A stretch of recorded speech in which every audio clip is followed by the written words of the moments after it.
अस्सलाम वालेकुम। आज हमारा टॉपिक ऑफ डिस्कशन है डायनसेफ़्लॉन और ब्रेन स्टेम। तो आज हम डायनसेफ़्लॉन और ब्रेन स्टेम के स्ट्रक्चर्स को लोकेट करेंगे, उनकी लोकेशन के बारे में और फंक्शंस के बारे में आपको बताऊंगी कि ब्रेन में उनकी लोकेशन क्या होती है, कहाँ पर मौजूद होते हैं और उनके क्या फंक्शंस हैं। उसके लिए सबसे पहले जो है वो हमें एक सेरेब्रल हेमिस्फेयर को यहाँ से हाइड करना पड़ेगा। तो जैसे ही हमने इसको हाइड किया तो अब हमें नज़र आ रहे हैं बेसल गैंग्लिया, और इस तरह हम दूसरे सेरेब्रल हेमिस्फेयर को भी हाइड कर देते हैं। और उनको जब हमने हाइड किया तो फिर हमें बेसल गैंग्लिया नज़र आ रहे हैं जो कि ब्रेन के बिल्कुल बेस में मौजूद होते हैं। अब हम वन बाय वन जो है वो बेसल गैंग्लिया को यहाँ से हाइड करेंगे, जैसे मैंने प्यूटामेन को हाइड किया। फिर ग्लोबस पैलिडस एक्सटर्नल है, ग्लोबस पैलिडस इंटरनल को हाइड किया। उसके बाद सी शेप क्यूडेट न्यूक्लियस को हाइड किया। फिर ये लैटरल वेंट्रिकल्स हैं। लैटरल वेंट्रिकल्स जो हैं वो मौजूद होते हैं डायनसेफ़्लॉन के आइदर साइड पे या लैटरल साइड पे जो है वो मौजूद होंगे। तो ये जो लैटरल वेंट्रिकल्स हैं इनको भी मैं हाइड कर देती हूँ। तो लैटरल वेंट्रिकल को भी हाइड कर दिया। उसके बाद जो है वो कुछ और बेसल गैंग्लिया के स्ट्रक्चर्स हैं जिसमें आपको ग्रीन कलर में हिप्पोकैम्पस नज़र आ रहा है, इसको भी हाइड किया। और फिर फॉर्निक्स है, उसको भी। तो अब जो है वो एक्सपोज हो गया है डायनसेफ़्लॉन। डायनसेफ़्लॉन जो है वो एरिया है ब्रेन का जो बिल्कुल ब्रेन की मिड में मौजूद होता है। और डायनसेफ़्लॉन में थैलेमस और हाइपोथैलेमस मौजूद होते हैं। तो थैलेमस बिल्कुल ब्रेन की बेस में मौजूद ग्रे मैटर से बना हुआ स्ट्रक्चर है, और ये बायलैटरल स्ट्रक्चर है। ये लेफ्ट थैलेमस है, ये राइट थैलेमस है। और दोनों थैलेमस के नीचे, दोनों थैलेमाई के नीचे जो है वो हाइपोथैलेमस मौजूद होता है। जिस तरह थैलेमस बायलैटरल स्ट्रक्चर है इस तरह हाइपोथैलेमस भी बायलैटरल स्ट्रक्चर है। ये राइट हाइपोथैलेमस है और ये लेफ्ट हाइपोथैलेमस है। तो इस तरीके से ये जो सारा एरिया होगा ये हाइपोथैलेमस का होगा। और हाइपोथैलेमस के साथ ही अटैच होता है पिट्यूटरी ग्लैंड, जिसके दो लोब होते हैं, इंटीरियर और पोस्टीरियर। तो थैलेमस जो है वो बायलैटरल स्ट्रक्चर, लेफ्ट और राइट थैलेमस, इस तरीके से ये हाइपोथैलेमिक एरिया है जिसमें लेफ्ट और राइट हाइपोथैलेमस मौजूद होंगे और फिर पिट्यूटरी ग्लैंड। तो बेसिकली डायनसेफ़्लॉन जो है वो थैलेमस और हाइपोथैलेमस से मिलकर बना होता है। हाइपोथैलेमस एक फॉरवर्ड स्ट्रक्चर है और ये फॉरवर्डली लोकेटेड होता है मिड ब्रेन के एरिया में। तो ये जो सारा एरिया है वो मिड ब्रेन का है। डायनसेफ़्लॉन में मेनली तो थैलेमस और हाइपोथैलेमस होते हैं, लेकिन इसके अलावा एपिथैलेमस और सबथैलेमस भी मौजूद होते हैं। और इन स्ट्रक्चर्स को समझने के लिए ज़रूरी है कि हम ब्रेन स्टेम का जो एक पार्ट है, लेफ़्ट वाला पार्ट है, उसको जो है वो हम हाइड कर देते हैं। और उसको जब हम हाइड करते हैं तो हमें जो है वो कुछ और स्ट्रक्चर्स भी देखने को मिलते हैं। अब हम डायनसेफ़्लॉन और ब्रेन स्टेम का वर्टिकल सेक्शन व्यू करेंगे। और वर्टिकल सेक्शन का मतलब ये है कि हमने डायनसेफ़्लॉन और ब्रेन स्टेम को लंबाई के रुख काटा है। और जब हम लंबाई के रुख किसी भी स्ट्रक्चर को काटते हैं तो उस सेक्शन को हम वर्टिकल सेक्शन कहते हैं। तो ये लंबाई के रुख जब हमने काटा तो फिर ये वर्टिकल सेक्शन अब हमारे सामने है। और इस वर्टिकल सेक्शन को हम लेटरल साइड से व्यू कर रहे हैं।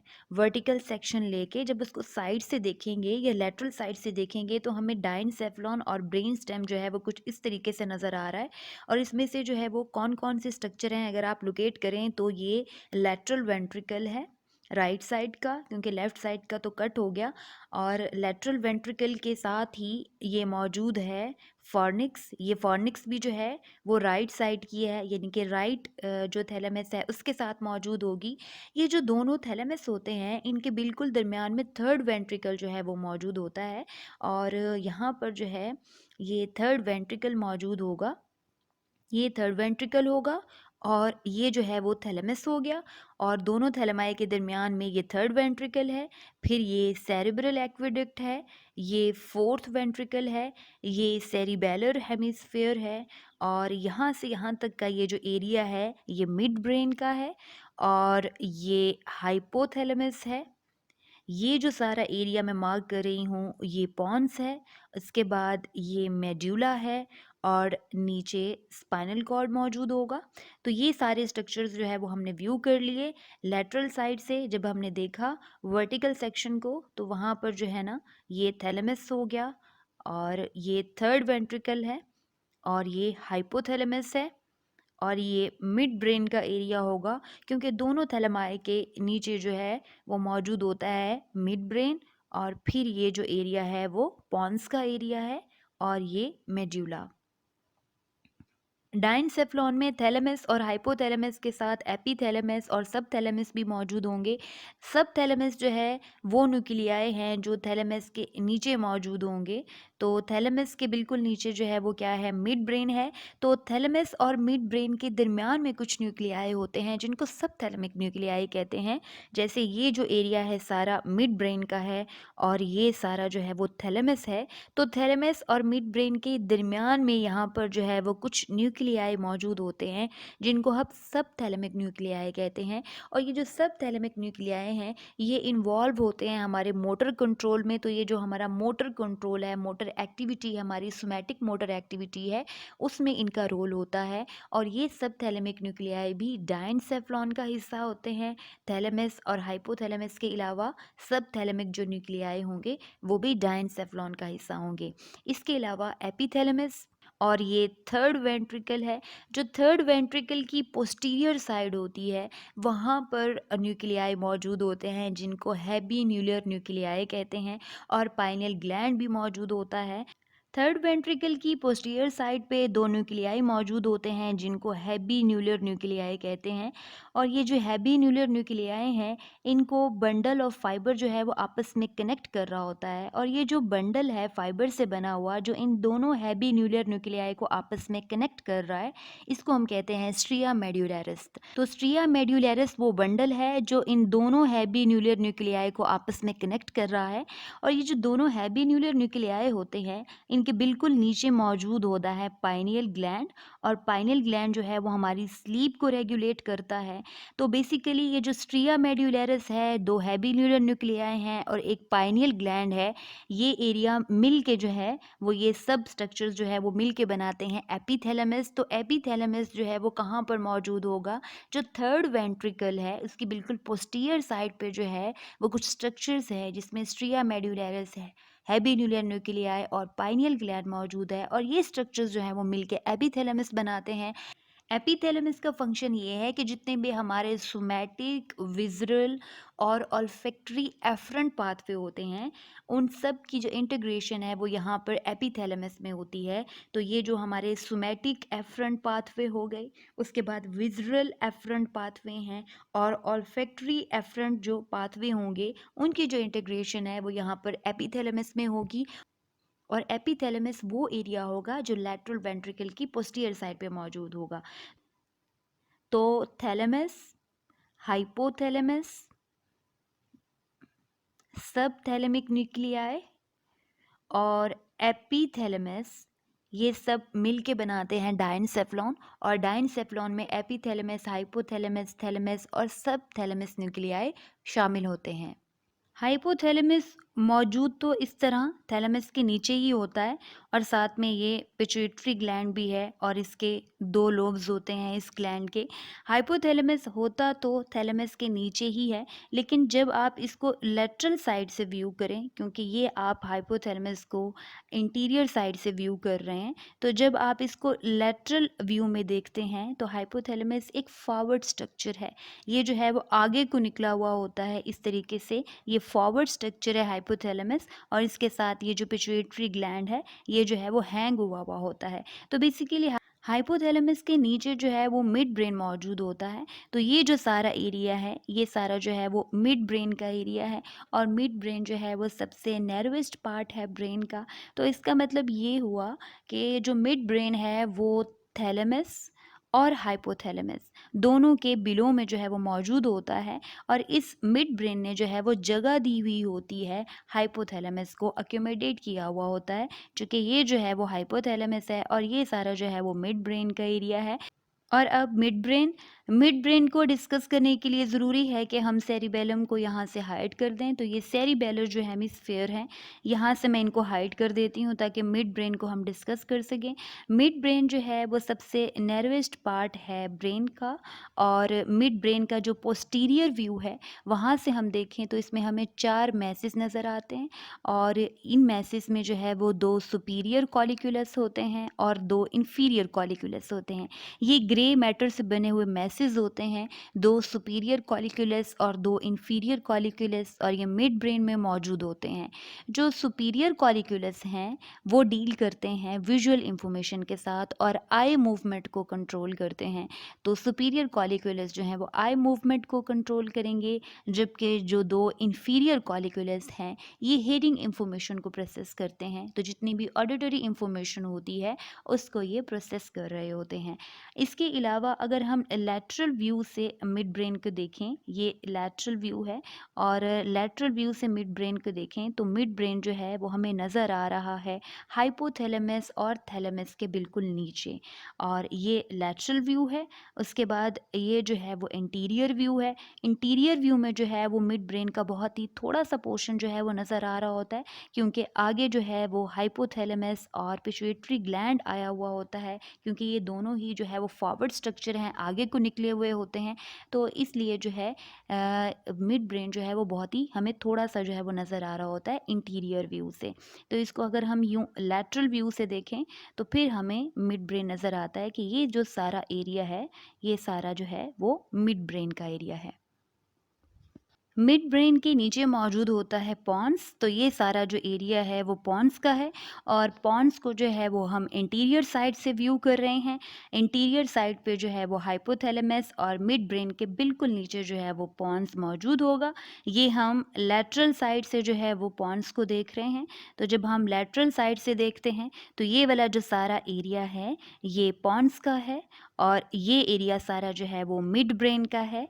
ये हाइपोथैलेमस और पिट्यूटरी ग्लैंड है, और ये थैलेमस और बेसल गैंग्लिया का एरिया है। ये जो पॉन्स है इससे बहुत ही इंपॉर्टेंट क्रेनियल नर्व्स ओरिजिनेट हो रही होती हैं, जिसमें 5th क्रेनियल नर्व है, और 6th क्रेनियल नर्व है, और 7th क्रेनियल नर्व है। ये 5th 6th और 7th क्रेनियल नर्व जो हैं वो पॉन्स से ओरिजिनेट होती हैं। जो 5th क्रेनियल नर्व है वो है ट्राइजेमिनल नर्व, और ट्राइजेमिनल नर्व हमारे पूरे फेस की सेंसरी सप्लाई करती है। उसके बाद जो 6th क्रेनियल नर्व है वो एब्ड्यूसेंस है, और एब्ड्यूसेंस जो है वो आई को लैटरल साइड पे मूव कराती है। उसके बाद 7th क्रेनियल नर्व है। 7th क्रेनियल नर्व जो है वो फेशियल नर्व है, जो हमारे पूरे फेस को जो है वो मोटर सप्लाई करती है। तो पॉन्स का फंक्शन ये होता है कि वो इन क्रेनियल नर्व्स को जो है वो रेगुलेट करता है, और ये क्रेनियल नर्व जो हैं वो रिलेट करती हैं हमारे फेस की सेंसरी और मोटर सप्लाई के साथ, और हमारी आई मूवमेंट के साथ। ये लैटरल व्यू है पॉन्स का। उसके बाद ये जो है वो पोस्टीरियर व्यू है पॉन्स का, और पॉन्स का जो फंक्शन है वो ये है कि ये रेगुलेट करता है उन क्रेनियल नर्व्स को जो इसमें से ओरिजिनेट हो रही होती हैं, जिसमें 5th 6th और 7th क्रेनियल नर्व हैं।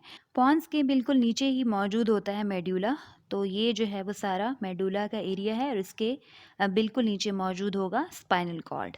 तो ये मेडुला का जो है वो इंटीरियर व्यू है, ये लैटरल व्यू है, और ये पोस्टीरियर व्यू है। पोस्टीरियर व्यू में जो है ये सारा एरिया जो है वो मेड्यूला का होगा, और नीचे स्पाइनल कॉर्ड होगा। मेड्यूला जो है वो बहुत ही इंपॉर्टेंट है, इसलिए कि यहाँ पर कार्डिक सेंटर और रेस्पिरेटरी सेंटर जो है वो मौजूद होता है। मेड्यूला में मौजूद ये कार्डिक सेंटर हमारे हार्ट रेट को मेंटेन करता है, हार्ट बीट को मेंटेन करता है, और ये जो रेस्पिरेटरी सेंटर है ये हमारे रेस्पिरेटरी रेट को मेंटेन करता है। हार्ट से एफरेंट फाइबर्स जो है वो इंफॉर्मेशन लेके आते हैं कार्डिक सेंटर में, और यहाँ से जो है वो इफरेंट फाइबर इंफॉर्मेशन लेके जाते हैं हार्ट में। इसी तरीके से जो है जो रेस्पिरेटरी सेंटर होता है मेड्यूला में, वहाँ पे एफरेंट फाइबर इंफॉर्मेशन लेकर आते हैं लंग्स से, और फिर यहाँ से इफरेंट फाइबर जो है वो इंफॉर्मेशन लेके जाते हैं लंग्स में। तो इस तरीके से ये जो कार्डिक सेंटर है और रेस्पिरेटरी सेंटर है ये रेगुलेट करता है कार्डियोवैस्कुलर सिस्टम को और हमारे रेस्पिरेटरी सिस्टम को। तो ये जो ऑटोनॉमिक दो इम्पॉर्टेंट ऑटोनॉमिक सिस्टम है, कार्डिक सिस्टम और रेस्पिरेटरी सिस्टम, उसको रेगुलेट कर रहा होता है मेड्यूला। और अब डिस्कस करते हैं सेरिबेलम को। सेरिबेलम को जो है वो लिटिल ब्रेन भी कहते हैं, और ये जो सेरिबेलम है ये सेरिब्रम के बिल्कुल नीचे या इंफीरियर साइड पर मौजूद होता है। तो यहाँ पर मैं इस सेरिब्रल हेमिस्फेयर को अगर हाइड करूँ तो फिर जो है ये सेरिबेलम नज़र आ रहा है। सेरिबेलम के जो है वो 2 हेमिस्फेयर होते हैं, राइट सेरिब्रल हेमिस्फेयर और लेफ्ट सेरिब्रल हेमिस्फेयर। और ये जो इसके दोनों हेमिस्फेयर्स होते हैं ये आपस में जुड़े हुए होते हैं वर्मिस के थ्रू। तो वर्मिस वो पार्ट होता है जो इन दोनों सेरिबेलर हेमिस्फेयर को जो है वो आपस में जोड़ के रखता है। तो सेरिबेलम के भी जो है वो 2 हेमिस्फेयर होंगे। सेरिबेलम के फंक्शन ये है कि ये मोटर कोऑर्डिनेशन प्रोवाइड करता है, यानी कि जो भी हम मूवमेंट करते हैं उसमें जो कोऑर्डिनेशन होती है वो इस सेरिबेलम की वजह से होती है। इसके अलावा ये बैलेंस मेंटेन करने में और पोस्चर मेंटेन करने में हेल्प करता है। तो बैलेंस, पोस्चर और कोऑर्डिनेशन जो है वो सेरिबेलम का फंक्शन है। अब हम क्विक रिव्यू करते हैं। Vertical cross section of diencephalon और मिड ब्रेन में हमें जो स्ट्रक्चर्स नज़र आ रहे हैं उनका सबसे पहले सरफेस से लोकेट करते हैं कि सरफेस से हमें कौन से स्ट्रक्चर्स नज़र आ रहे हैं। उसके बाद वर्टिकल क्रॉस सेक्शन में देखेंगे तो सरफेस से हमें जो स्ट्रक्चर्स नज़र आ रहे हैं उनमें ये फॉर्निक्स है, lateral ventricle, caudate nucleus, amygdala, hippocampus, putamen nucleus, thalamus, hypothalamus, pituitary gland, mid brain, pons, medulla, spinal cord, cerebellar hemisphere.